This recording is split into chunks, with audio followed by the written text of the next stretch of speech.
Hey guys, tonight we're diving into one of history's most brutal survival challenges, medieval winters. Picture this. You're waking up in a 13th century peasant cottage, your breath forming clouds in the frigid air, and the first thing you notice isn't the romantic crackling fireplace from movies. No, it's the bone-deep cold seeping through stone walls, the gnawing hunger in your belly, and the terrifying realization that spring is still 4 months away. You probably won't survive this, and that's not dramatic flair. That's medieval mathematics. So before you get comfortable, take a moment to like the video and subscribe, but only if you genuinely enjoy what I do here. Drop a comment letting me know where you're watching from and what time it is in your cozy, centrally heated world. Now, dim the lights, maybe turn on a fan for that soft background hum, and let's ease into tonight's journey together. You're stirring from restless sleep on a straw mattress that's become more ice than bedding. The year is 1348, and you're a peasant farmer in rural England. Outside, snow has been falling for 3 weeks straight, and the temperature hasn't risen above freezing in 2 months. Your stomach contracts painfully. You've been rationing your meager food stores, but they're disappearing faster than your optimism. Medieval winters weren't just cold, they were civilization-ending events that happened every single year. The Little Ice Age, spanning roughly 1300 to 1850, made European winters particularly vicious. Historians still argue whether this climate shift was caused by volcanic activity, solar minimum, or ocean current changes, but they all agree on one thing: it killed millions. You stumble toward your cottage's single window, more of a hole with a wooden shutter, really. Mainstream historical records show that glass windows were luxury items reserved for the wealthy. But here's a quirky tidbit. Some peasants actually preferred their windowless homes because glass couldn't insulate properly with medieval technology, making glazed windows colder than solid wood shutters. The wind howls through gaps in your stone walls that you've tried desperately to seal with mud, straw, and even strips of cloth torn from your summer clothes. Every surface in your one-room dwelling sparkles with frost: your water basin, the wooden table, even the crucifix hanging above your bed. This isn't the picturesque winter wonderland of Christmas cards. This is nature actively trying to murder you through hypothermia, starvation, and disease. You pull your thin woolen cloak tighter, knowing it's already damp from yesterday's failed attempt to gather firewood in the snow. Medieval wool retained moisture like a sponge, and once wet, it stayed wet for days. The irony would be amusing if it weren't potentially fatal. The very clothing meant to keep you warm becomes a refrigerated death shroud. Your neighbors in the village are facing identical struggles, but don't expect much community support. Resources are scarce, trust is expensive, and survival has made everyone calculatingly selfish. The feudal lord who owns your land is warm in his stone castle, feasting on preserved meats and drinking imported wine, while you're contemplating whether to burn your wooden spoon for 30 seconds of warmth. The statistics are grimmer than a tax collector's smile. Historical demographers estimate that 15–20% of Europe's population died during severe winter months, with the very young and elderly suffering mortality rates exceeding 40%. These weren't freak weather events. They were annual apocalypses that medieval people simply accepted as God's will. You hear your neighbor's baby crying through the thin walls, a sound that's become increasingly rare as winter progresses. Infant mortality during medieval winters approached 60% in some regions, not from accidents or disease, but from simple caloric mathematics. Small bodies burn through fat reserves faster than adults, and medieval diets couldn't provide enough surplus nutrition for growing children to stockpile energy.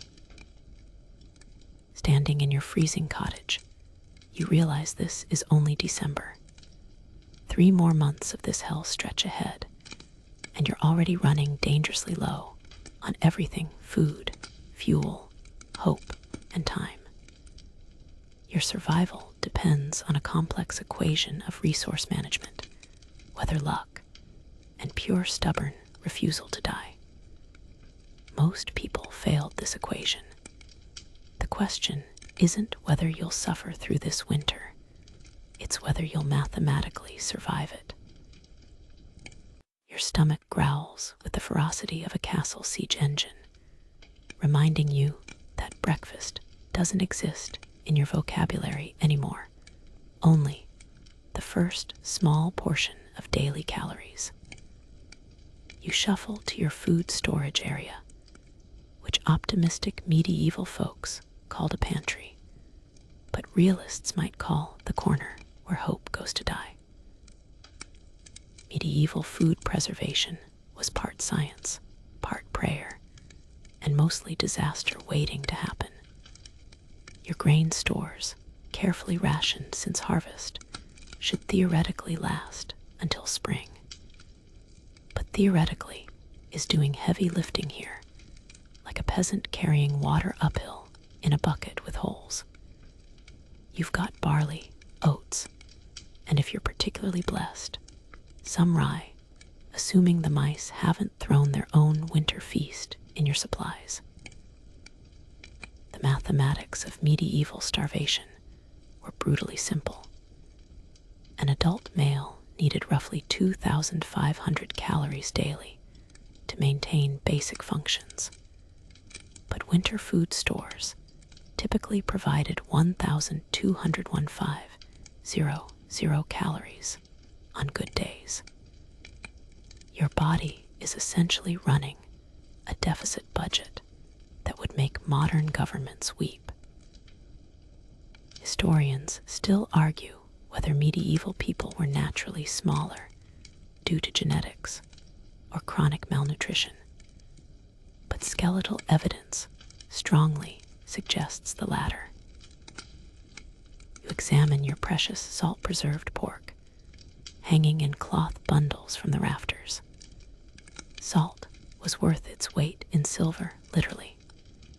A quirky historical tidbit: medieval tax records show that salt theft was punished more severely than stealing livestock, because preserved meat meant survival, while fresh meat meant one good meal followed by starvation. Your salted pork looks increasingly like leather jerky that's been through a washing machine, but it's protein, and protein is life. Village grain stores are depleting faster than a gossip spreads through a monastery. Communal storage seemed wise during harvest, but winter reveals the dark truth. When everyone's starving, sharing becomes a complex negotiation between Christian charity and personal survival. The village headman carefully measures out daily rations using scales that haven't been accurate since the Norman conquest. But precision matters less than fairness, or the appearance of fairness. Your daily bread isn't the fluffy white loaves of modern bakeries. It's a dense, dark mixture of barley, oats, and whatever filler seemed edible during desperate times. Medieval bread often contained sawdust, ground bark, and beans, not for flavor, but for bulk. The term daily bread carried literal survival weight that modern Christians rarely appreciate during their comfortable prayers. You've already started eating foods that summer you would have fed to pigs. Turnips, parsnips, and other root vegetables stored in underground pits become gourmet dining when your alternatives are boiled leather or tree bark soup. Medieval cookbooks, available only to the wealthy, never mentioned these desperation foods, creating a historical gap between recorded cuisine and actual survival eating. The psychological torture of rationing food exceeds the physical discomfort of hunger. You wake up thinking about food, work while fantasizing about food, and fall asleep planning tomorrow's meager portions. Food dreams become more vivid than actual memories, and you find yourself having conversations with imaginary feasts that feel more real than your waking hunger. Water presents its own winter challenges. Wells freeze, streams ice over, and melting snow requires precious fuel. Medieval people understood that water quality mattered. Polluted water caused illness, but winter forced compromises between safety and accessibility. You're drinking water that tastes like winter desperation and hoping your immune system is stronger than the bacteria you can't see. Remember that salted pork we mentioned earlier. You're rationing it so carefully that each meal contains maybe 2 ounces of meat, stretched into a thin broth with whatever vegetables remain. This isn't cooking. It's performing culinary magic tricks to make nothing appear like something. Medieval housewives developed legendary skills at making meals from ingredients that barely qualified as food. Your body is already adapting to starvation through biological processes that feel like torture. Muscle mass decreases, energy levels plummet, and cognitive function slows to preserve calories for essential organ function. You're becoming a walking skeleton with just enough flesh to technically qualify as alive, and spring is still months away. The cruelest aspect of medieval winter starvation was its predictability.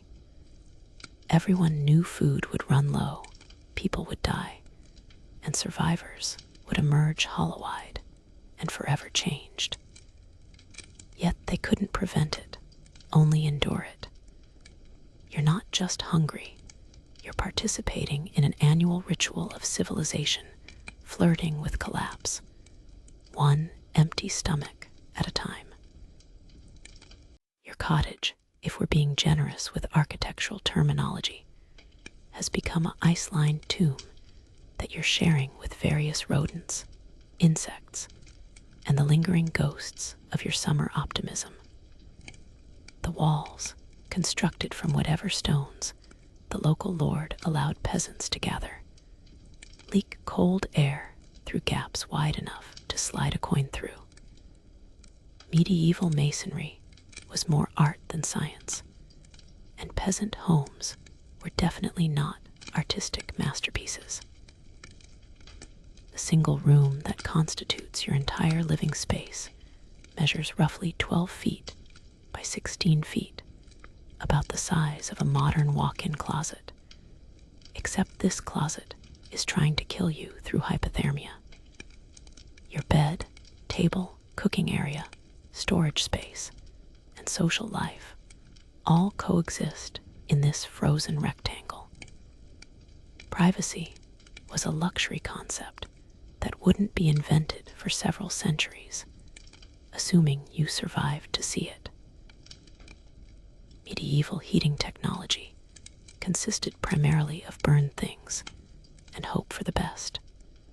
Your central hearth, a stone-lined fire pit in the middle of your floor, provides warmth, cooking capability, and indoor air pollution that would violate approximately 47 modern environmental regulations. The smoke theoretically exits through a hole in your thatched roof, but theoretically is doing more heavy lifting than a medieval ox during plowing season. Historians still argue whether medieval people understood the connection between indoor air quality and respiratory illness, but contemporary medical records suggest they were too busy dying from other causes to worry about long-term lung damage. Your hearth produces more smoke than heat, and you're essentially living inside a poorly ventilated barbecue pit. The irony is spectacular. Staying warm requires activities that slowly poison your lungs. The thatched roof above your head represents medieval engineering at its most optimistic. Straw, reeds, and hope woven together to create a barrier between you and the elements. Unfortunately, thatch absorbs moisture like a medieval sponge, and frozen thatch becomes a heavy, leaking ice sheet that occasionally drops frozen chunks onto your head while you sleep. It's like living under a slowly melting glacier that someone optimistically called architecture. Your floor consists of packed earth covered with rushes, basically grass, that you've spread around to create the illusion of flooring.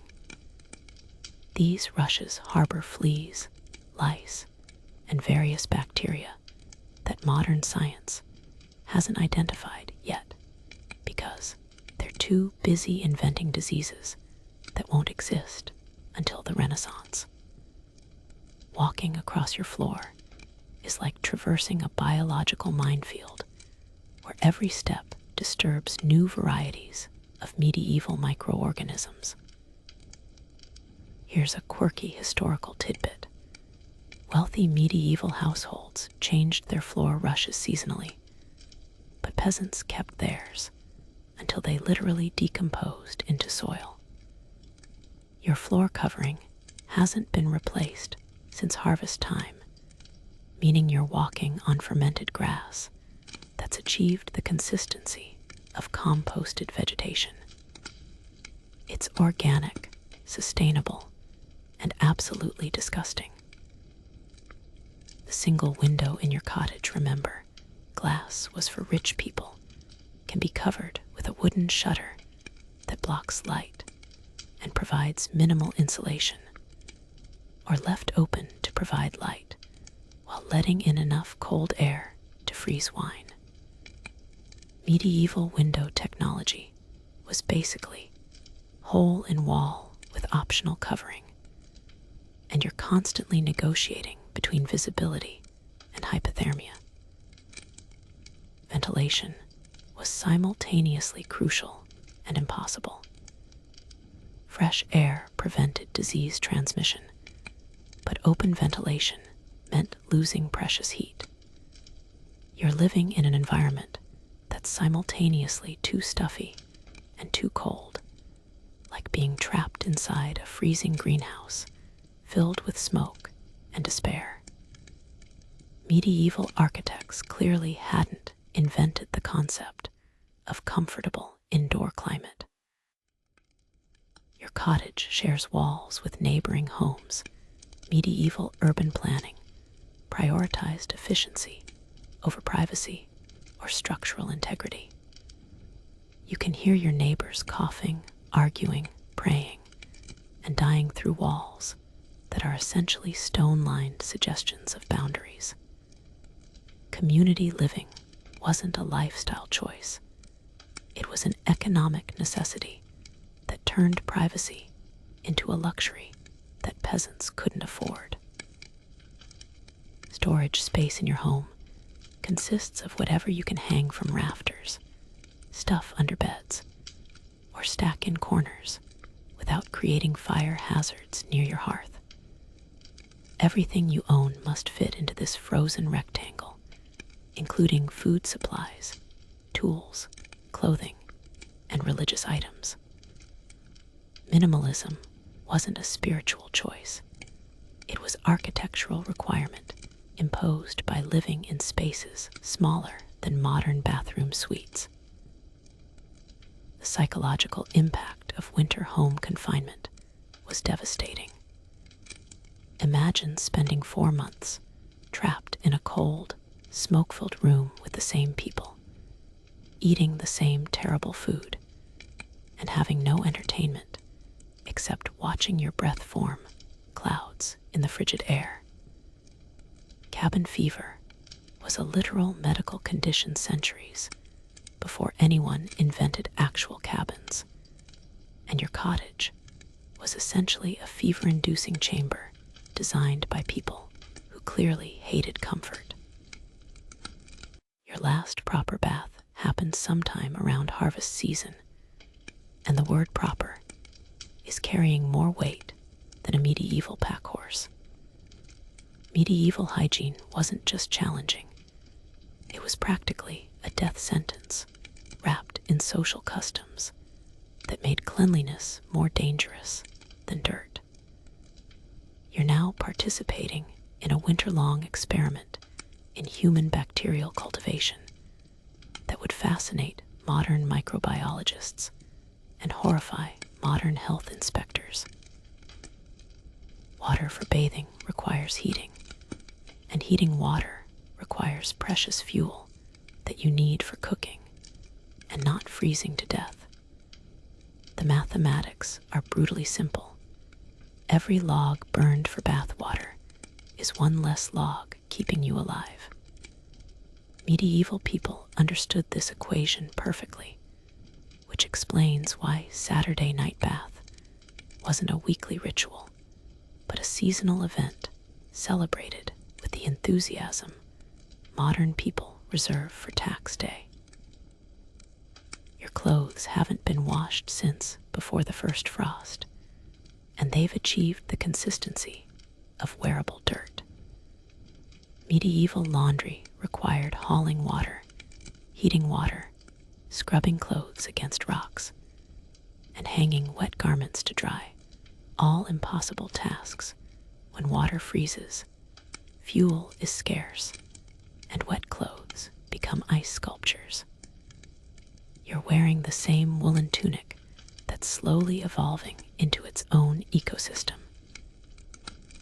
Smell situation in your cottage has transcended mere unpleasantness and entered the realm of biological warfare. You've stopped noticing your own odor through olfactory adaptation, but visiting neighbors can smell your home from 30 feet away. Medieval noses were calibrated differently than modern ones they had to be for survival purposes. Contemporary records suggest that bathing too frequently was considered unhealthy, which was convenient since bathing too frequently was impossible anyway. Medieval medical theory actively discouraged cleanliness during winter months. Physicians believed that washing removed protective oils and opened skin pores to dangerous bad air that caused illness. Historians still argue whether this theory developed from genuine medical observation or desperate rationalization of practical impossibility, but the result was identical. Official medical advice supported not washing for months at a time. Your hair has become a tangled mass that defies both combs and gravity. Medieval hair care consisted primarily of hope it doesn't fall out, combined with occasional attempts to remove visible insects. Hair washing required the same precious resources as body washing, plus additional drying time that winter weather made impossible. Your hair is essentially a wearable bird's nest that occasionally houses actual birds. Here's a quirky historical tidbit.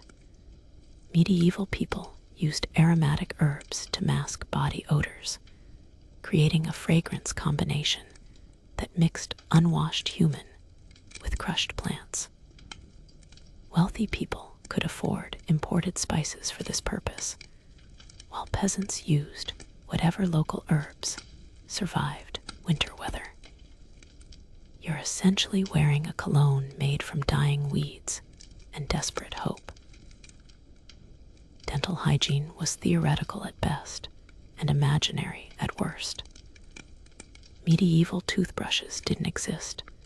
Dental care consisted of pull it out when it hurts too much to ignore. And tooth loss was so common that full sets of teeth indicated either youth or witchcraft. You're developing breath that could strip paint, assuming paint had been invented, and you had anything to strip it from. The village collectively smells like a combination of unwashed bodies, rotting food, animal waste, and wood smoke, aromatic bouquet that would clear modern shopping malls faster than fire alarms. Medieval olfactory tolerance was remarkably high by necessity, since alternative scent options didn't exist. Everyone smelled terrible, so terrible became the default setting for human interaction. Skin conditions flourished in the medieval winter hygiene environment like flowers in a well-fertilized garden. Rashes, boils, and various infections were so common that clear skin was considered suspicious. Medieval people developed remarkable tolerance for skin discomfort because scratching, washing, and treating skin problems all required resources they couldn't spare during winter survival mode. Remember that woolen clothing we discussed earlier? It's now serving triple duty as clothing, blanket, and bacterial breeding ground. Medieval wool retained odors with the efficiency of modern perfume, except the perfume was eau de unwashed peasant mixed with wood smoke and desperation. Your clothes are becoming environmental hazards that violate health codes that won't be invented for centuries. The psychological impact of enforced filthiness was profound. Human dignity partially depends on basic cleanliness, and winter stripped away this fundamental comfort along with warmth and adequate nutrition. You're not just physically uncomfortable, you're psychologically degraded by living in conditions that make you feel less human. Medieval winter wasn't just trying to kill your body, it was systematically destroying your sense of personal worth. Personal hygiene became a luxury good more precious than imported silk. The ability to wash regularly, change clothes, and maintain basic cleanliness was a class marker that separated the wealthy from everyone else more effectively than titles or land ownership. You're not just dirty, you're participating in a social hierarchy where cleanliness indicated survival resources that you simply don't possess.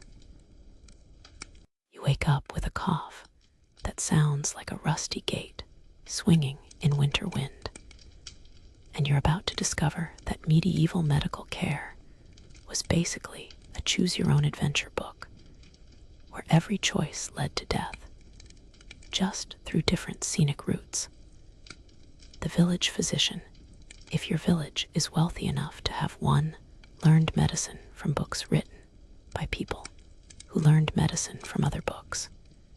creating a telephone game of medical knowledge that originated with ancient Greeks, who were mostly guessing anyway. Medieval medical theory was based on the four humors: blood, phlegm, yellow bile, and black bile. Your winter cough obviously indicates an imbalance of cold, wet phlegm, which means you need treatments that are hot and dry. This sounds reasonable until you realize that hot and dry treatments included bleeding you with rusty knives, burning your skin with heated irons, and prescribing herbs that were essentially medieval cocaine mixed with wishful thinking. The village physician examines your urine color, checks your pulse at 17 different points on your body, and studies your astrological chart to determine when your humors will be most receptive to treatment. Medieval medicine was 1/3 science, 1/3 astrology, and 1/3 performance art designed to make patients feel like something was being done. Unfortunately, the something being done was usually accelerating the dying process. Bloodletting was the aspirin of medieval medicine. Doctors prescribed it for everything from headaches to broken bones. Your winter weakness clearly indicates too much blood, so the physician produces a selection of iron tools that look like torture devices and starts opening veins. The theory was that removing bad blood would allow good blood to flow more freely, which sounds logical until you realize that you're already weakened by malnutrition, and now losing the blood you desperately need to stay alive. Here's a quirky historical tidbit.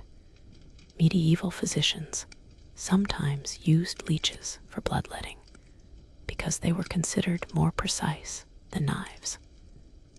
Leeches produce natural anticoagulants, meaning the bleeding continued long after the treatment ended.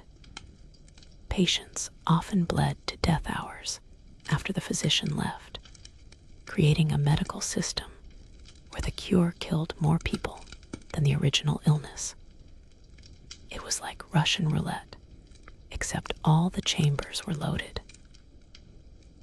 Historians still argue whether medieval physicians genuinely believed their treatments worked, or simply had no alternatives to offer suffering patients.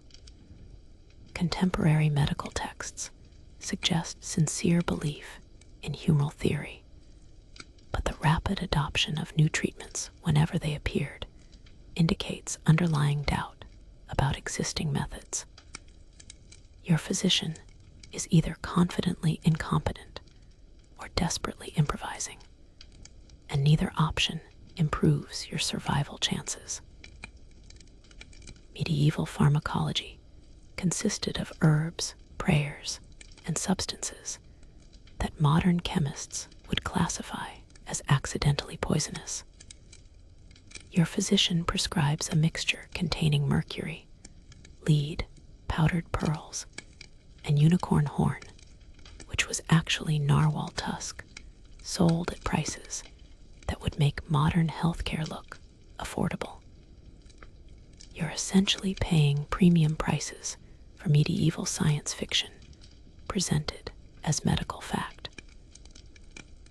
Surgery was performed by barbers who learned their trade by practicing on patients who couldn't afford to die elsewhere. Medieval surgical knowledge was impressive in theory and terrifying in practice, combining genuine anatomical understanding with complete ignorance of infection, anesthesia, and sterilization. Surgical success was measured by whether patients survived the operation, not whether they recovered from it. Village Wise Woman offers alternative treatments based on centuries of folk knowledge, passed down through generations of women who watched official medicine kill their husbands. Her remedies often worked better than physician treatments, but she had to be careful not to work too much better, since effective healing by unlicensed women was considered witchcraft. You're choosing between official medicine that might kill you and unofficial medicine that might get your healer burned at the stake. Medieval pain management consisted of alcohol, opium when available, and distraction techniques that relied heavily on prayer and personal fortitude. Anesthesia didn't exist, so surgical patients were expected to remain conscious while barbers sawed through bones and stitched organs back together. Pain tolerance wasn't a personality trait. It was a survival skill that determined whether you lived through medical treatment. Remember that winter cough that started this medical adventure. It's probably tuberculosis, pneumonia, or bronchitis, all potentially fatal without modern antibiotics that won't be invented for 600 years. Medieval respiratory medicine consisted of balancing humors, bloodletting, and herbal treatments that occasionally worked through sheer statistical luck rather than medical understanding. Your treatment options are essentially medical gambling, where the house always wins and the chips are your life expectancy. Medieval medicine was advanced enough to identify problems, but primitive enough to make them worse through treatment. You're not seeking medical care. You're participating in an elaborate ritual where physicians perform complicated procedures to demonstrate that something is being done, while nature decides whether you live or die regardless of intervention. The psychological comfort of medical treatment was often more valuable than the physical effects. Having a physician examine you, prescribe treatments, and explain your condition provided hope and human connection during desperate illness. Medieval medicine succeeded as social support even when it failed as medical science, offering dying patients dignity and attention during their final weeks. You're staring at your dwindling firewood pile with the intensity of a medieval accountant calculating taxes, and the mathematics are grimmer than a plague doctor's bedside manner. Each log represents hours of warmth, cooking capability, and the difference between winter survival and becoming a frozen decoration in your cottage. The wood you gathered during autumn seemed like plenty when you stacked it. Now it looks like a small bonfire that's supposed to last until spring. Medieval fuel consumption was a constant balance between immediate survival and future planning that would challenge modern energy economists. A typical peasant household needed roughly half a cord of wood per month during winter, but most families gathered maybe 2 cords total during autumn preparation time. The mathematics are brutally simple. You need 6 cords, but have 4, meaning winter becomes a slow-motion race between fuel depletion and spring's arrival. Gathering firewood during winter was like playing Russian roulette with hypothermia. Venturing into snow-covered forests meant risking frostbite, getting lost, or encountering wolves that were just as hungry and desperate as you. Medieval forests were managed by feudal lords who didn't appreciate peasants stealing their trees, so wood gathering often involved trespassing on land where the penalty for theft was hanging. You're choosing between freezing to death legally or risking execution for collecting fuel. The quality of available winter wood was spectacularly terrible. Green wood, freshly cut trees with high moisture content produces more smoke than heat and burns through fuel supplies faster than wine disappears at a monastery feast. Dry, seasoned wood was mostly gone by December, leaving you with frozen logs that require precious fuel to dry before they'll burn properly. You're essentially using firewood to make firewood burnable, which is mathematical insanity disguised as heating strategy. Here's a quirky historical tidbit. Medieval people burned everything remotely combustible once proper firewood ran out. Furniture, wooden tools, roof thatching, and even floorboards became emergency fuel during desperate winter months. Archaeological evidence from medieval sites shows homes literally cannibalized for heating material, creating a degenerative process where staying warm destroyed the structural integrity of the building that was supposed to keep you warm. Historians still argue whether medieval deforestation was caused by fuel needs, construction demands, or agricultural expansion. But contemporary records clearly show widespread wood shortages that forced communities to implement rationing systems. Your village probably has regulations about wood collection, distribution schedules, and penalties for hoarding that make firewood as tightly controlled as military supplies during wartime. The village woodcutter, if your community is fortunate enough to have a specialist, charges prices that make modern energy bills look reasonable. Professional wood cutting required specialized tools, knowledge of forest management, and relationships with landowners who controlled tree access. Wood became a commodity more valuable than grain in some medieval markets, creating an economy where heating fuel cost more than food. Your cooking fire serves double duty as heating source, but every meal reduces your warming capacity for the remainder of winter. Medieval cooking required sustained heat for bread baking, meat roasting, and water boiling, consuming fuel at rates that would terrify modern efficiency experts. You're not just cooking dinner, you're burning tomorrow's warmth to create today's nutrition, trapped in a resource allocation puzzle that has no optimal solution.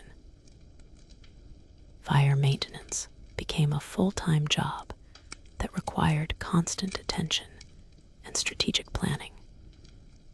Medieval fires needed to be banked overnight to preserve coals for morning rekindling, but banked fires consumed fuel without producing much heat. Letting fires die completely saved fuel, but required starting new fires from scratch using flint and tinder techniques that took precious time and weren't guaranteed to work with frozen materials. Remember that smoke-filled cottage we discussed earlier? Inefficient burning multiplies the problem exponentially.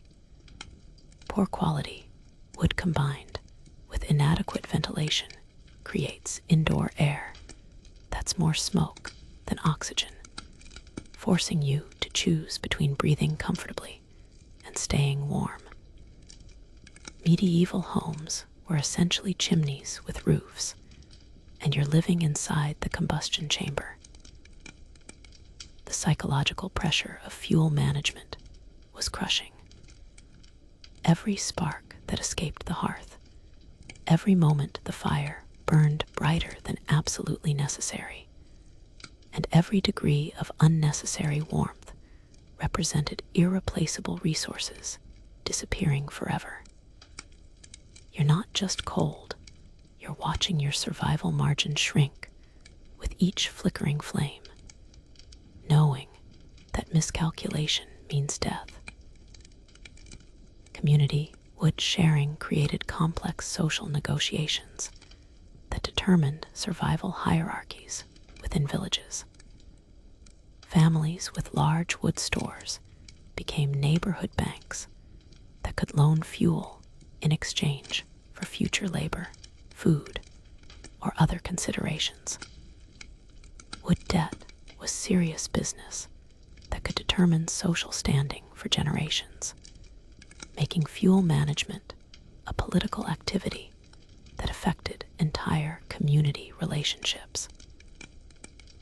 The cruelest irony of medieval winter fuel management was that the people who needed heat most, the elderly, sick, and very young, had the least capacity to gather, purchase, or conserve firewood effectively. Medieval heating was a young person's game that required physical strength, economic resources, and planning skills that many vulnerable people simply didn't possess. Winter was systematically designed to eliminate anyone who couldn't compete in the firewood death race.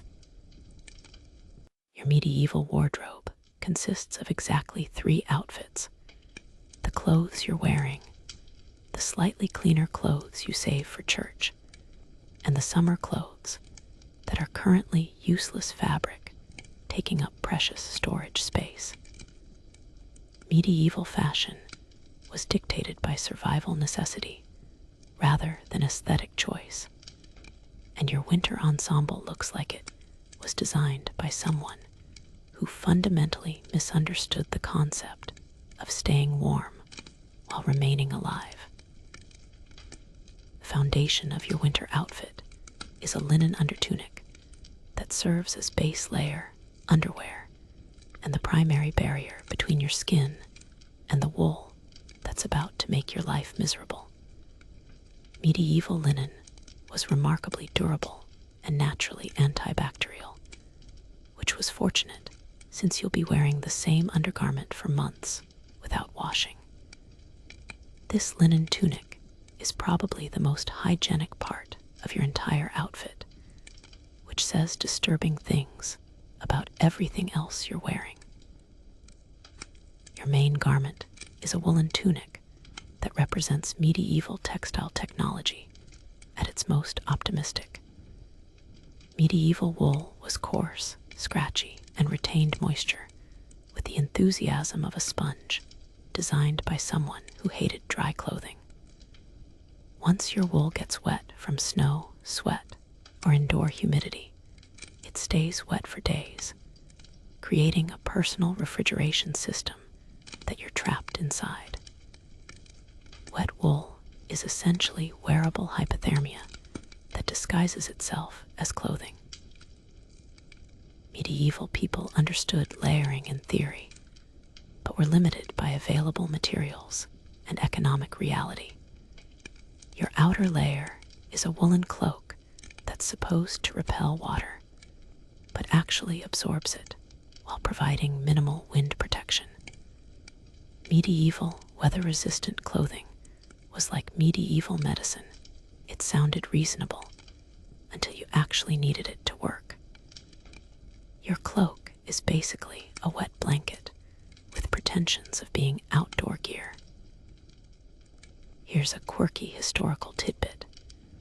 Medieval people often wore their summer clothes underneath winter clothes, creating layering systems that prioritized warmth over mobility.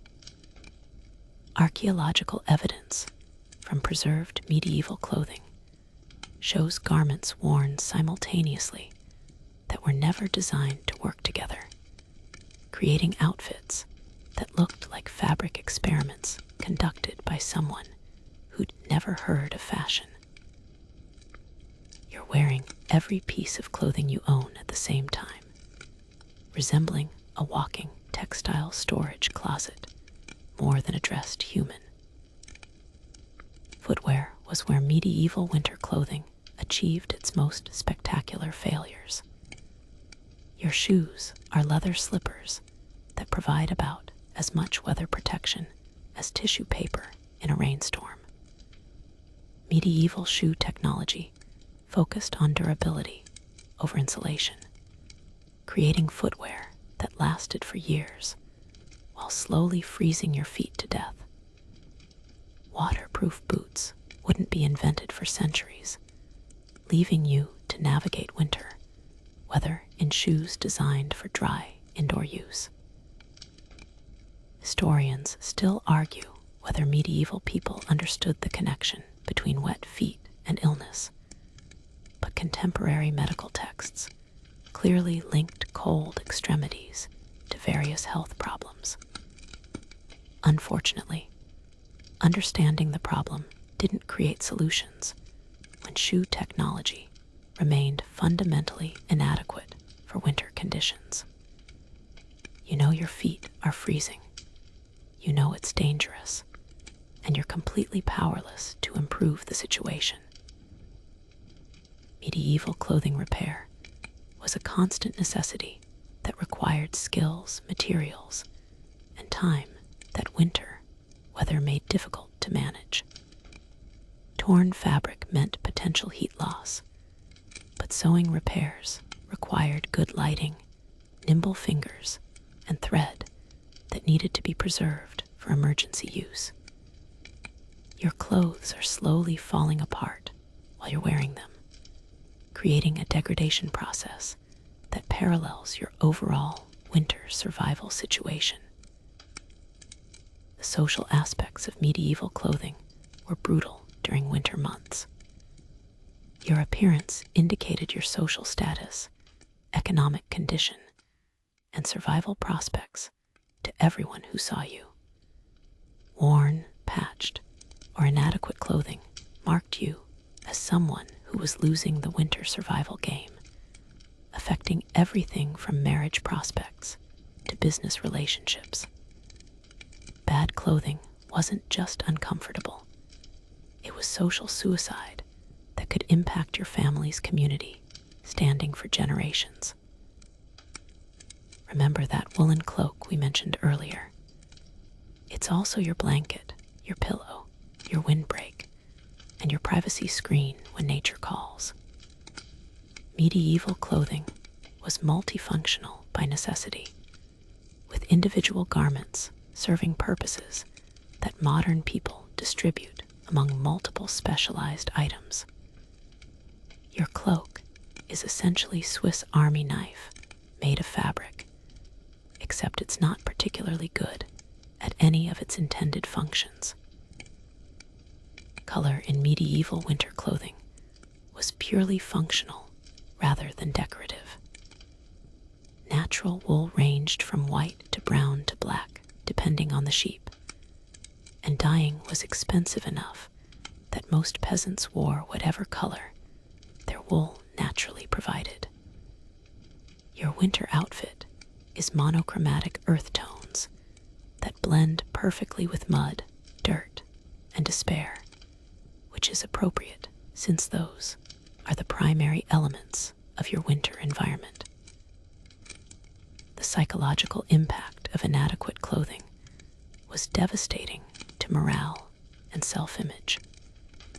Humans derive confidence and comfort from appropriate dress, and medieval winter stripped away this basic dignity along with physical warmth.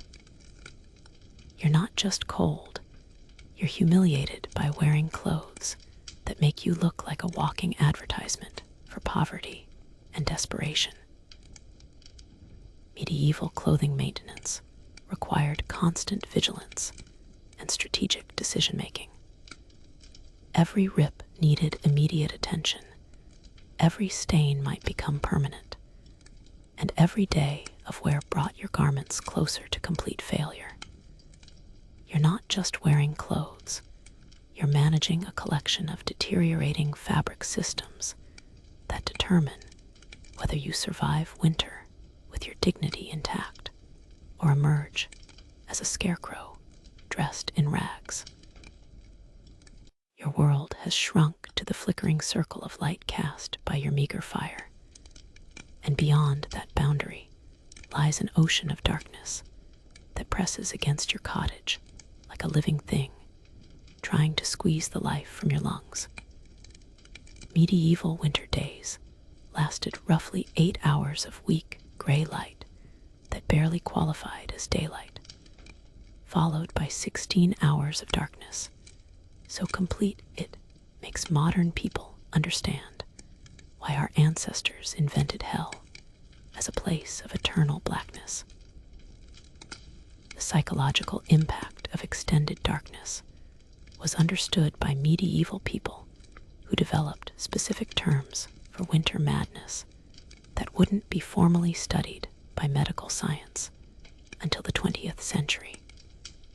Seasonal affective disorder was a nameless plague that struck communities with the regularity of tax collection, leaving survivors hollow-eyed and emotionally flattened until spring light returned. You're not just experiencing inconvenient darkness, you're enduring a 4-month assault on your mental health that your culture lacks vocabulary to describe. Artificial lighting consisted of candles made from animal fat that produced more smoke than illumination, oil lamps that required precious fuel, and rush lights, basically reeds soaked in fat that burned like medieval emergency flares.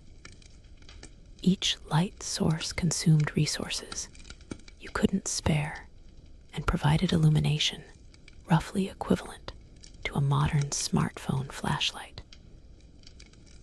Medieval people lived in darkness because alternatives were too expensive to sustain, creating daily life that revolved around conserving light the way modern people conserve electricity during power outages. Your sleep schedule becomes completely disconnected from natural rhythms because natural rhythms no longer exist in any meaningful sense. Medieval people went to bed shortly after sunset, around 4 p.m. in December, and woke up in complete darkness around midnight for a few hours of activity before returning to bed until dawn. This biphasic sleep pattern was normal, but it meant your waking hours were split between brief daylight and long stretches of darkness that felt like living inside a cave. Here's a quirky historical tidbit. Medieval people called the midnight waking period the watch, and used it for prayer, conversation, and intimate activities that were difficult to manage in single-room homes during family waking hours. Historical records show that many important medieval decisions were made during these dark hours, when people were alone with their thoughts and fears. Your midnight consciousness becomes a separate existence, where darkness amplifies every worry and magnifies every fear. The absence of visual stimulation during 16-hour nights created sensory deprivation that modern people experience only in specialized medical settings. Your brain, desperate for input, begins generating its own entertainment through vivid dreams, hallucinations, and audio illusions that make medieval people extraordinarily superstitious about nighttime supernatural activity. You're not just imagining things, you're experiencing neurological responses to darkness that make imaginary threats feel completely real. Historians still argue whether medieval people were naturally more religious, or if extended darkness simply made them more aware of mortality and spiritual concerns. Contemporary records show dramatic increases in prayer, confession, and religious devotion during winter months when darkness dominated daily life. Extended darkness doesn't just affect mood, it fundamentally alters consciousness in ways that make spiritual experiences feel more immediate and necessary. Indoor activities during dark hours were limited to tasks that could be performed by firelight or from memory. Medieval people developed remarkable abilities to work, cook, and navigate in near darkness because artificial lighting was too expensive for routine use. You're essentially living like a modern person during extended power outages, except this isn't temporary emergency. It's the normal state of existence for 4 months every year. The social isolation imposed by darkness was crushing to communities that depended on human interaction for entertainment, information, and emotional support. Visiting neighbors required carrying precious lights through dangerous conditions, making social calls expensive luxuries rather than casual activities. Medieval winter turned gregarious summer communities into collections of isolated families trapped in their own dark bubbles of survival. Storytelling became the primary entertainment during long dark evenings, creating oral traditions that preserved cultural knowledge while providing psychological escape from winter depression. Medieval people developed elaborate narrative traditions specifically designed to fill dark hours with shared imagination, transforming survival waiting into community bonding experiences. Your cottage becomes a theater where stories provide the only escape from the grinding reality of winter existence. Darkness also amplified every sound, making medieval nights acoustically overwhelming experiences where every creak, crack, and whisper seemed magnified to supernatural proportions. Wind through loose thatch sounded like demons. Settling house timbers groaned like tortured souls, and distant animal calls became evidence of supernatural predators stalking the night. Medieval people weren't irrationally fearful. They were responding normally to sensory conditions that made rational assessment impossible. Remember that firewood scarcity we discussed earlier? Darkness made fuel conservation even more critical because, psychologically, humans need light more desperately than they need warmth. Medieval people often chose to be cold rather than sit in complete darkness, burning precious fuel for illumination that provided no heat. You're forced to choose between physical comfort and mental health, and neither choice leads to optimal survival outcomes. Work productivity during dark months dropped to subsistence levels because most medieval occupations required daylight for safety and efficiency. Farmers couldn't farm, craftspeople couldn't craft, and merchants couldn't travel, creating economic stagnation that lasted 4 months every year. Medieval winter wasn't just personal survival challenge. It was civilization-wide hibernation that affected everything from tax collection to military campaigns. The psychological anticipation of darkness was often worse than darkness itself. Medieval people began dreading winter darkness in late summer, creating anxiety that lasted for months before the actual problem arrived. You're not just experiencing seasonal depression, you're living through an extended psychological siege where the anticipation of suffering becomes part of the suffering itself.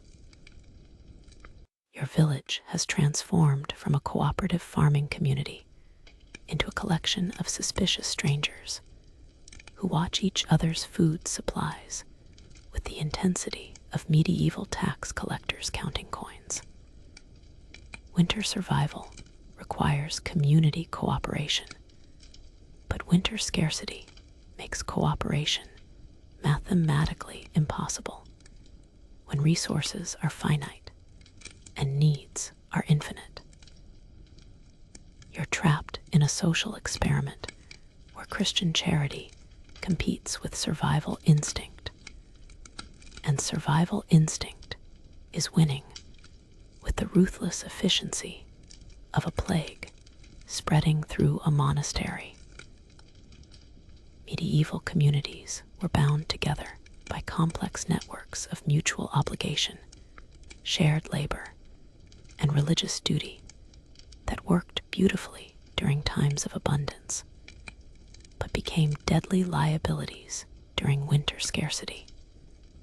Your neighbors, who helped with harvest and shared tools during summer, are now potential competitors for resources that determine whether your family lives or dies. Community solidarity wasn't just strained by winter. It was systematically destroyed by the mathematical impossibility of sharing insufficient resources among too many people. The village grain stores, managed by the headman and local priest, become the center of political intrigue that would make medieval royal courts look like friendly neighborhood gatherings. Every family calculates their remaining supplies against projected winter length, watching other families for signs of hoarding, theft, or secret food caches. Medieval winter turned honest farmers into amateur detectives, investigating each other's survival strategies, creating paranoia that poisoned community relationships for generations. Food sharing decisions were literally life and death calculations disguised as neighborly charity. Giving away calories meant reducing your family's survival margin, but refusing to help meant social ostracism that could prove fatal when you needed community support. Medieval people developed elaborate systems for rationing charity, giving just enough to maintain social standing while preserving just enough to survive. You're not just sharing food, you're negotiating complex social contracts where every crumb carries political weight. Here's a quirky historical tidbit. Medieval communities often established death watches, where families took turns caring for dying neighbors, partly from Christian duty, but mostly to monitor resource disposal when people died. Death became a community resource redistribution event, with survivors carefully managing who received the deceased's food stores, tools, and fuel supplies. Medieval funeral customs included practical elements that modern people would find disturbing, but desperate communities considered essential survival strategy. Historians still argue whether medieval people were naturally more altruistic, or if community survival required cooperation that suppressed individual selfishness. Contemporary records show both extraordinary examples of self-sacrifice and documented cases of community members stealing from their dying neighbors. Medieval winter brought out both the best and worst of human nature, often in the same people making different choices on different days. Child mortality during winter months created horrible decisions for parents who needed to choose which children received adequate nutrition when there wasn't enough food for everyone. Medieval families often had to make calculations about which children were most likely to survive, concentrating resources on older, stronger children, while accepting that younger, weaker ones might not make it through winter. These weren't cruel decisions. They were mathematical necessities that medieval parents understood but never forgot. The village priest occupied a unique position during winter crisis, serving as moral authority, resource mediator, and community therapist simultaneously. Medieval Christianity provided frameworks for understanding suffering and guidelines for charitable behavior, but also created guilt and conflict when survival requirements contradicted religious obligations. Your priest is trying to maintain spiritual leadership while managing his own survival needs, making religious guidance a complex balance between moral idealism and practical reality. Remember that cottage we discussed earlier? It often housed extended family members, elderly relatives, and sometimes neighbors whose own homes had become uninhabitable. Medieval winter housing was fluid, with families combining resources and living spaces to maximize survival chances. You're not just sharing your cottage, you're managing a refugee camp where every additional person means more body heat, but also more mouths to feed from your dwindling supplies. Community work projects during winter focused on collective survival activities that required cooperation, but generated resources that couldn't be equally shared. Repairing communal buildings, maintaining roads, and managing livestock created situations where everyone worked, but some people benefited more than others. Medieval winter labor was community socialism, where everyone contributed but distribution followed complex hierarchies that favored some families over others. The psychological strain of watching neighbors suffer while preserving your own family's resources was devastating to mental health and community cohesion. Medieval people developed elaborate justifications for prioritizing family survival over community welfare, creating philosophical frameworks that allowed good people to make selfish decisions without completely destroying their moral self-image. You're not just cold and hungry.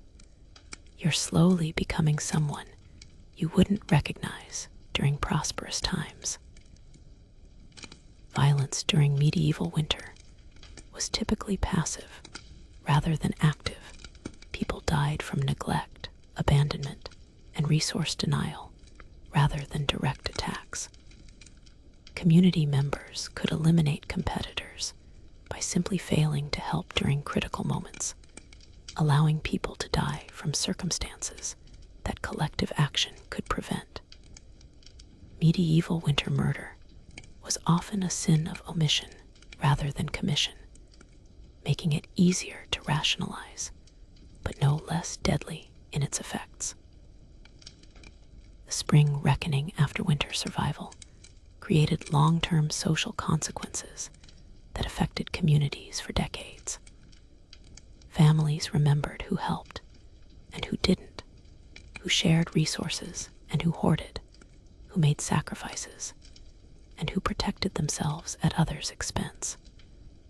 Medieval communities emerged from winter with their social structures permanently altered by survival decisions that revealed character in ways that prosperous times never could. You wake up to discover that overnight, the weather has decided to play a game of medieval Russian roulette with your life, and all the chambers are loaded with different varieties of death. Yesterday's manageable cold has transformed into a blizzard, that makes your cottage walls shake like a nervous monk confessing sins to an angry bishop. Medieval weather was spectacularly unpredictable and universally hostile, operating on principles that seemed designed by a cosmic force that genuinely hated human comfort. The Little Ice Age created weather patterns that modern meteorologists would classify as aggressively insane. Temperature swings of 30 degrees in single days were common, creating conditions where morning frost could become afternoon flooding. Then, evening ice storms that turned the world into a skating rink designed by someone who'd never heard of safety regulations. Medieval people lived in constant weather chaos that made planning impossible and survival a daily gamble against atmospheric conditions that changed faster than monastery politics. Your cottage, which seemed reasonably weatherproof during autumn construction, now reveals every flaw in medieval building technology as wind finds gaps you didn't know existed. Medieval weather sealing consisted of stuff mud in the holes and pray, which worked adequately during mild conditions, but failed spectacularly when nature decided to test architectural limits. You're discovering that your home was built for theoretical weather rather than actual winter storms. Snowfall accumulation created problems that medieval people understood but couldn't solve. Heavy snow loads collapsed roofs, blocked doors, and made travel impossible. But snow removal required tools and techniques that medieval technology hadn't developed. You're trapped in your cottage not by choice, but by several feet of frozen water that medieval people had no efficient methods for moving. Snow wasn't just inconvenient. It was architectural kryptonite that could destroy buildings and isolate communities for weeks. Here's a quirky historical tidbit. Medieval people often lived in their cottages for days or weeks without seeing the outside world during severe weather events. Archaeological evidence shows that some medieval homes had food stores and waste management systems designed for extended isolation, suggesting that being trapped indoors for extended periods was expected rather than unusual. Your cottage is essentially a survival bunker designed by people who expected to be besieged by weather annually. Ice storms created conditions that medieval people called glass weather, because everything became covered in ice so thick that the world looked like it was made of crystal. Medieval ice storms were beautiful and deadly, creating conditions where walking became impossible. Roofs collapsed under ice weight, and tree branches became frozen projectiles that could kill anyone unfortunate enough to be outdoors.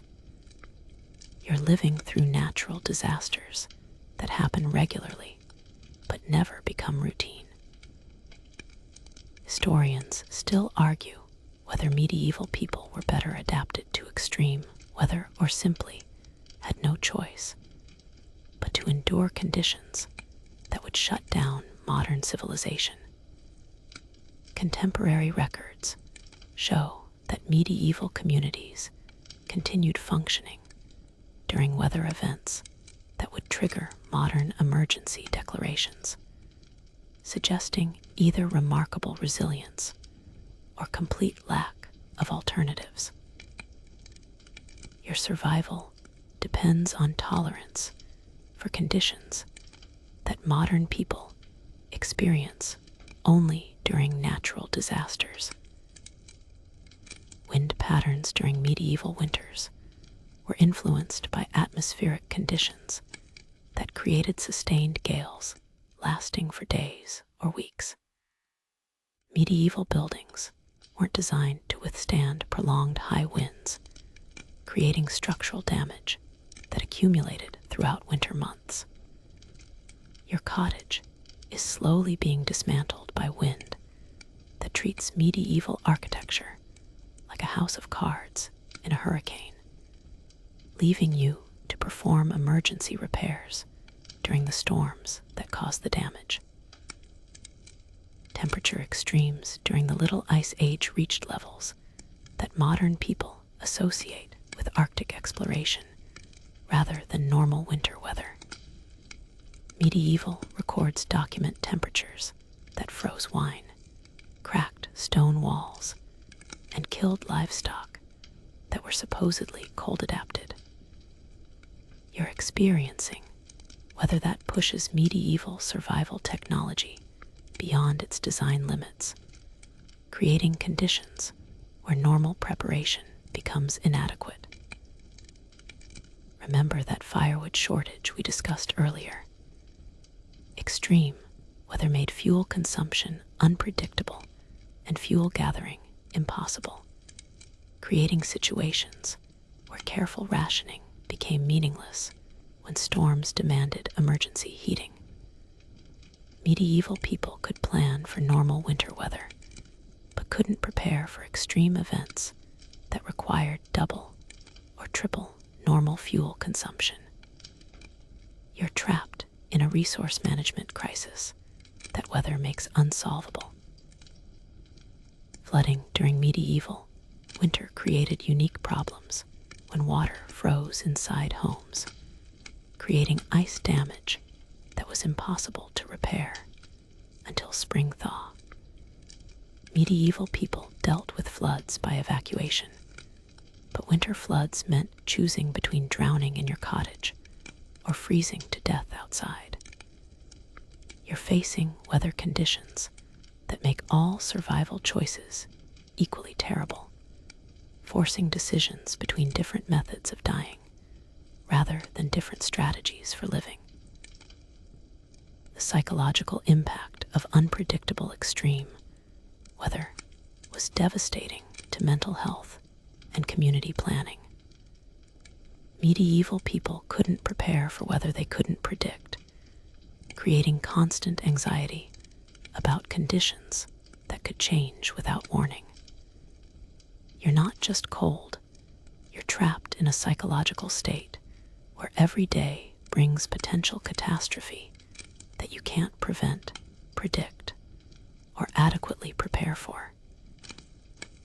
Weather-related deaths during medieval winters were often indirect rather than direct, with extreme conditions creating cascading failures that killed people through resource depletion, structural collapse, or medical emergencies rather than simple exposure.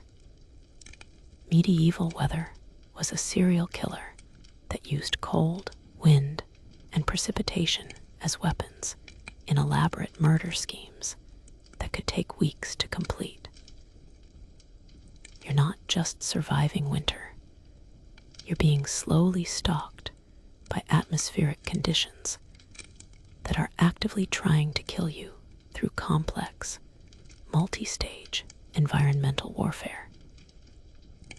You're awakening to what sounds like hope, the gentle drip of melting snow, the distant chirping of birds that somehow survived the winter apocalypse, and the first hint of warmth that doesn't come from burning precious fuel.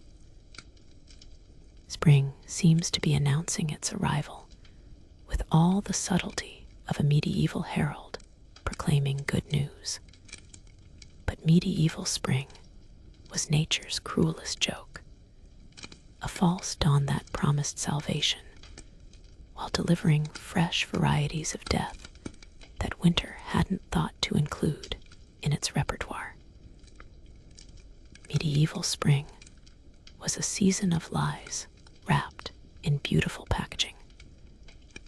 The first warm days created psychological relief that made people dangerously overconfident about survival prospects that remained mathematically terrible. Medieval people who had carefully rationed resources through winter often relaxed their restrictions when spring weather appeared, not realizing that spring could disappear without warning, leaving them with depleted supplies and renewed winter conditions that were even more dangerous than the original cold. Your food stores are now at their most critical point. You've survived the worst of winter, but haven't reached the point where new food sources become available. Medieval spring was the season of maximum starvation, when winter supplies were exhausted, but spring crops were still months away from harvest. This period, known as the Hunger Gap, killed more medieval people than winter itself, because starvation made them too weak to take advantage of improving conditions. The first green shoots appearing in your cottage garden represent hope and danger in equal measure. Medieval people were so desperate for fresh food that they often ate plants before they were fully developed, consuming seed crops that could have provided larger harvests later.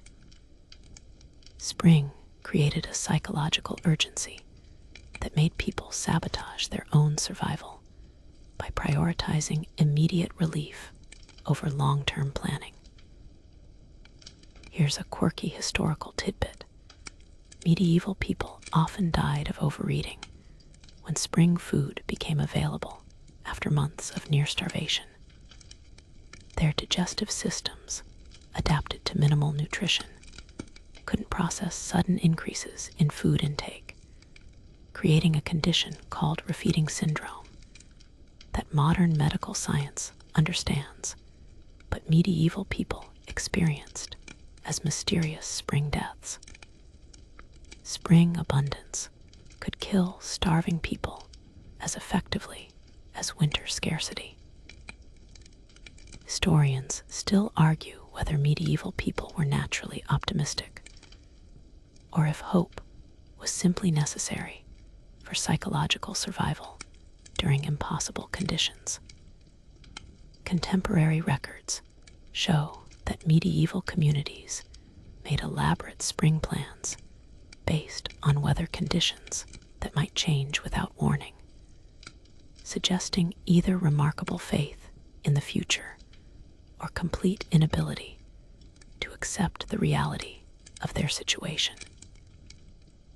Your spring hope is both essential for mental health and potentially fatal for practical planning. Spring flooding created unique medieval disasters that combined winter's resource depletion with fresh destruction of homes, crops, and infrastructure. Medieval people who had carefully preserved their cottages through winter storms often lost everything to spring floods that destroyed months of careful survival work in a matter of hours. Spring water was both the source of life and the agent of destruction, creating conditions where survival required navigating between drought and drowning. The psychological transition from winter survival mode to spring recovery mode was jarring and often unsuccessful. Medieval people had spent months in crisis management, making decisions based on scarcity and immediate threats. Spring required different skills, planning, investment, and long-term thinking that many people had forgotten or never developed. You're not just surviving winter. You're preparing to transition to a completely different survival challenge that requires abilities that winter systematically destroyed. remember that community cooperation we discussed earlier. Spring created new social tensions as winter survival alliances were tested by resource distribution decisions that would affect the entire next year. Medieval communities had to decide how to divide limited seed grain, assign agricultural labor, and manage communal resources that would determine whether next winter would be survivable. Spring politics were often more complex and dangerous than winter survival because the stakes were higher and the decisions were permanent. Medieval spring weather was notoriously unstable, with late freezes that could destroy crops, unexpected storms that could kill livestock, and temperature swings that made planning impossible. Medieval people lived in constant fear of late winter returns that could eliminate months of careful preparation and recovery work. You're not just hoping for good weather, you're gambling your life on atmospheric conditions that could change without warning. The physical recovery from winter malnutrition and illness was slow and often incomplete, leaving medieval people vulnerable to spring diseases that attacked weakened immune systems. Medieval spring was plague season, when communities that had survived winter isolation were exposed to diseases that had been developing in other communities during the cold months. Surviving winter meant becoming vulnerable to spring epidemics that killed people who had successfully navigated the worst of winter weather. Spring work demands were overwhelming for people who had spent months in survival mode with minimal physical activity. Medieval agriculture required intensive labor exactly when people were weakest from winter deprivation. You're being asked to perform the most important work of the year when your body is least capable of handling physical stress, creating a cruel irony where survival required abilities that winter had systematically destroyed. The cruelest aspect of medieval spring was that it could be revoked without warning. Late winter returns were common, creating situations where people who had transitioned to spring survival mode were suddenly thrust back into winter conditions without adequate preparation. Medieval spring wasn't a season. It was a temporary parole from winter prison that could be revoked at any moment, leaving people more vulnerable than they had been during the original winter crisis. You're standing at the threshold between winter and spring, somehow still breathing when mathematical probability suggested you should be fertilizing the soil by now. And you're beginning to understand that medieval winter survival wasn't just about endurance. It was about belonging to a select group of people who possessed specific combinations of resources, skills, and blind luck that most of your neighbors simply didn't have. The survivors of medieval winters weren't necessarily the strongest, smartest, or most prepared people in their communities. They were the people who had access to invisible networks of support, information, and resources that operated below the surface of official medieval society. Medieval survival was like a secret society where membership was determined by factors that weren't always obvious and couldn't always be controlled, creating a selection process that was part merit, part politics, and part pure chance. Medieval winter survivors typically belonged to families with multi-generational survival knowledge, information passed down through oral traditions that included specific techniques for food preservation, fuel management, and crisis navigation that couldn't be learned from books or figured out through trial and error. Your survival depended on having ancestors who had survived previous winters and were willing to share their hard-earned knowledge with descendants who might need it someday. Economic resources were crucial, but not in the ways that modern people might expect. Medieval winter survival required access to credit systems, barter networks, and informal economies that operated outside official markets. Successful survivors had relationships with millers, bakers, woodcutters, and other specialists who could provide essential services during crisis periods. You didn't just need money. You needed connections to people who controlled resources that money couldn't always buy.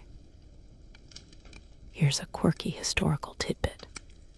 Medieval people who survived winters consistently often had access to hidden food sources that other community members didn't know about or couldn't access. These included everything from secret fishing spots to relationships with monastery kitchens that provided occasional meals to knowledge of which tree barks were edible and how to prepare them safely.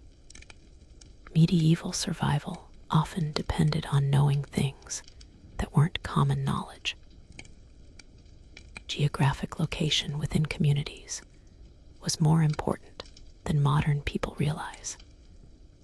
Medieval survivors often lived in houses that were positioned to take advantage of microclimates, wind patterns, and resource accessibility that provided crucial survival advantages.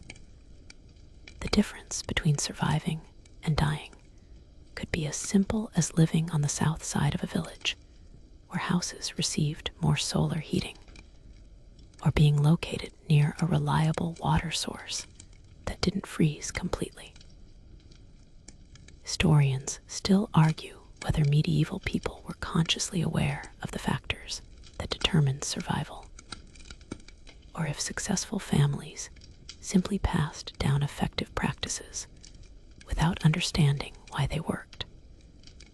Contemporary records suggest that medieval survival knowledge was often ritualistic rather than scientific, with families following traditional practices that had been successful for previous generations without necessarily understanding the underlying principles. The psychological characteristics of medieval winter survivors were remarkably consistent across different communities and time periods. Successful survivors were typically people who could maintain hope without becoming overly optimistic, who could plan for the future while adapting to changing circumstances, and who could maintain social relationships without becoming dependent on others for essential resources. Medieval survival required a specific personality type that balanced cooperation with self-reliance. Physical health before winter began was crucial in ways that went beyond obvious fitness considerations. Medieval survivors typically had access to better nutrition during summer months, which allowed them to build fat reserves and strengthen immune systems that would be essential during winter months. But health also included specific resistances to diseases that were common during winter, immunities that were often developed through childhood exposure to pathogens that killed people who hadn't been exposed early in life. community cooperation we discussed earlier. The survivors were typically people who had invested years in building relationships that would provide mutual support during crisis periods. Medieval survival networks were built on long-term reciprocal relationships where people provided assistance to others with the understanding that help would be available when they needed it. These networks required years to develop and maintain, making them unavailable to people who needed them most. Skill diversity was essential for medieval winter survival, but not just practical skills like farming or crafts. Survivors typically had knowledge of multiple survival strategies, access to different types of resources, and abilities to adapt to changing circumstances. Medieval people who depended on single survival strategies, whether farming, crafts, or trade, were more vulnerable than people who could switch between different approaches as conditions changed. The timing of major life events could determine survival chances in ways that were completely outside individual control. Medieval people who were young adults during mild winters often survived to old age, while people who encountered severe winters during childhood or elderly years had much lower survival rates. Medieval survival was partly a lottery where the timing of birth, marriage, and major life transitions could determine whether someone would live through winter or become another seasonal casualty. The cruelest aspect of medieval winter survival was that the factors that determined who lived and who died were often invisible to the people involved. Medieval communities couldn't predict which families would survive severe winters, and survival often depended on combinations of factors that were too complex for contemporary understanding. You're not just surviving winter, you're discovering that survival is a complex game with rules that you're learning only by playing it. And the stakes are your life and the lives of everyone you care about. And so, as another medieval winter finally loosens its grip on the world, you find yourself among the fortunate few who can watch the snow melt and feel the first gentle warmth of spring sun on your face. The cottage that served as your frozen prison now feels like a sanctuary, its stone walls having protected you through months of nature's most determined attempts to reclaim your life. You've learned that medieval survival wasn't just about enduring hardship. It was about discovering reserves of strength you never knew existed, developing relationships that transcended mere convenience, and finding hope in the smallest signs of change. The hunger in your stomach is slowly being replaced by the promise of spring foods. The cold that penetrated your bones is gradually yielding to warmth that feels like a miracle after months of shivering. Your neighbors, those who survived alongside you, now seem like fellow veterans of a war that only you truly understand. The medieval winter has ended, but its lessons will remain with you forever. Lessons about resilience, community, and the preciousness of simple things like warmth, food, and the company of others who understand what you've endured. As you close your eyes tonight, in your modern bed with its soft sheets and climate-controlled comfort, Remember those medieval people who faced winter's fury with nothing but courage, determination, and each other. Their struggles remind us that survival is both an individual and collective achievement, requiring both personal strength and community support. Let their stories carry you gently into sleep, grateful for the warmth that surrounds you, the food that sustains you, and the simple miracle of having survived another day in whatever winter you're facing. Rest well, knowing that spring always follows winter, and that human resilience has carried our species through countless dark seasons. Sweet dreams,